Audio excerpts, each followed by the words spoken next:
Kung sa unang bahagi nakilala natin ang sakripisyo ng ating mga kababayan sa ibang bansa, ngayon mas sisilipin natin ang mas malalim na kwento. Ano nga ba ang tunay na buhay ng isang OFW kapag nagsimula na ang kanilang paglalakbay?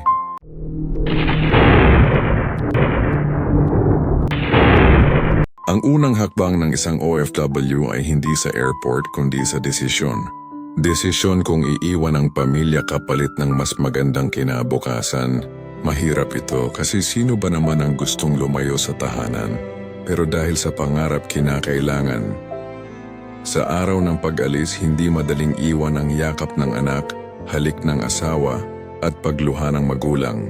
Ang bawat luha sa paliparan ay parang sugat na walang gamot.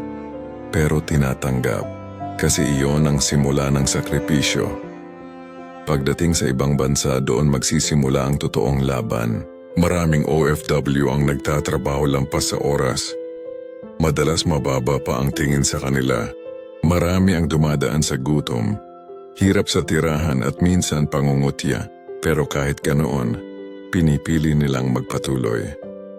Sa bawat araw ng trabaho, ang iniisip nila ay hindi ang pagod, kundi ang larawan ng pamilya na naiwan. Ang bawat sweldo na ipinapadala, kahit gaano kaliit, ay nagiging malaking tulong sa mga anak na nakakapag-aral, sa pamilyang may pagkain sa hapag, at sa mga pangarap na unti-unting natutupad.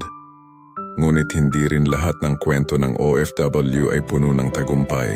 May mga naloko na pauwi nang wala man lang naiipon, at may mga nagkasakit sa trabaho. Ang iba hindi na nakabalik pa. Kaya ang kanilang sakripisyo ay literal na buhay ang kapalit. Ngunit sa kabila ng lahat ng ito, may isang bagay na hindi kailanman natitinag, ang tibay ng loob ng isang Pilipino. Dahil sa kabila ng layo, sa kabila ng lungkot, at sa kabila ng hirap, ang kanilang puso ay nananatiling nasa Pilipinas. Ang tunay na kwento ng isang OFW ay hindi lamang kwento ng paghihirap at sakripisyo.